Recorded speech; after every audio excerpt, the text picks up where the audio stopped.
जय हिंद दोस्तों, the Chronicle post में आपका स्वागत है। भारतीय नेवी अपनी अंडर वाटर कैपेबिलिटीज को इंक्रीज करने के लिए प्रोजेक्ट 75I और प्रोजेक्ट 75 अल्फा जैसे प्रोग्राम्स पर काम कर रही है, जहां प्रोजेक्ट 75I में 3200 टन की सबमरीन्स प्रोड्यूस की जाएगी। वहीं प्रोजेक्ट 75 अल्फा में हमें 6000 टन की SSN यानी कि न्यूक्लियर पावर्ड अटैक सबमरीन देखने को मिलेगी। इस समय भारतीय नौसेना 2 न्यूक्लियर पावर सबमरीन्स को ऑपरेट कर रही है, जो कि SSBN यानी कि nuclear powered ballistic submarine INS Arihant और INS अरिघात है। सन 2021 तक भारत रूस की एक अकूला क्लास SSN सबमरीन को ऑपरेट किया करता था, जिसका नाम INS चक्रा था, जिसे 2011 में लीज पर लिया गया था और जून 2021 में इस सबमरीन को वापस रूस को सौंप दिया गया। तो इस समय भारत के पास कोई भी न्यूक्लियर पावर्ड अटैक सबमरीन नहीं है और इसी कमी को पूरा करने के लिए प्रोजेक्ट 75 अल्फा को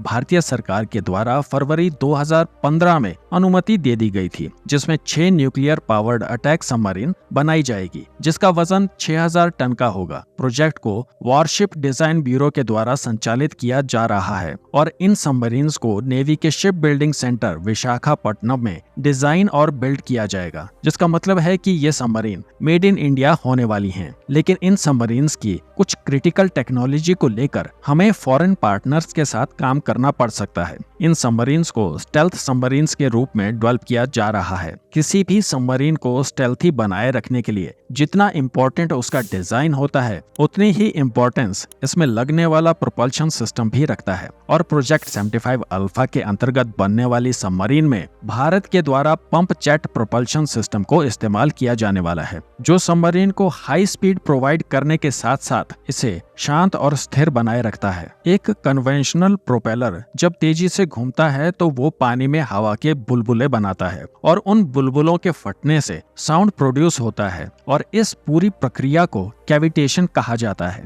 और इस कैविटेशन की वजह से सबमरीन को आसानी से सोनार में डिटेक्ट किया जा सकता है। लेकिन pump jet technology high speed में भी ना के बराबर कैविटेशन प्रोड्यूस करता है, जिसकी वजह से सबमरीन को स्टेल्थी बनाए रखने में मदद मिलती है। और फ्रेंच नेवल ग्रुप ने भारत को पंप जेट टेक्नोलॉजी TOT यानी कि ट्रांसफर ऑफ टेक्नोलॉजी के तहत ऑफर की है, जिसे वे लोग अपनी बाराकुडा क्लास SSN सबमरीन में इस्तेमाल करते हैं। हालांकि भारतीय नौसेना भारत की एक प्रमुख इंजीनियरिंग कंपनी DRDO के साथ पंप जेट टेक्नोलॉजी को विकसित करने के लिए काम कर रही है, ताकि डिफेंस सेक्टर में भारत पूरी तरह से आत्मनिर्भरता प्राप्त कर सके। लेकिन नौसेना ने अभी तक इस बारे में अंतिम निर्णय नहीं लिया है कि वे लोग फ्रांस के ऑफर को एक्सेप्ट करने वाले हैं या फिर भारत में डेवलप की जाने वाली पंप जेट टेक्नोलॉजी को ही SSN सबमरीन में इस्तेमाल करेंगे। वैसे फ्रांस का ऑफर एक्सेप्ट करने से प्रोजेक्ट 75 अल्फा में काफी तेजी आएगी। यदि भारतीय नौसेना डोमेस्टिक टेक्नोलॉजी को सिलेक्ट करती है तो इससे प्रोजेक्ट में देरी देखने को मिल सकती है। खैर, यहाँ भारतीय नौसेना का जो भी फैसला हो, लेकिन इसमें एक बात सुनिश्चित है कि भारत की अगली पीढ़ी की ये पनडुब्बियां कटिंग एज टेक्नोलॉजी के साथ लैस होंगी, जो भारतीय मैरीटाइम सिक्योरिटी की क्षमताओं को बढ़ाएंगी। दोस्तों, इस टॉपिक को लेकर आपके क्या विचार हैं? क्या भारतीय नौसेना को फ्रांस का ऑफर एक्सेप्ट करना चाहिए या फिर भारत में ही डेवलप की जाने वाली टेक्नोलॉजी के साथ इस प्रोजेक्ट को आगे बढ़ाना चाहिए? आपके जो भी विचार हों, कमेंट्स में जरूर बताइएगा।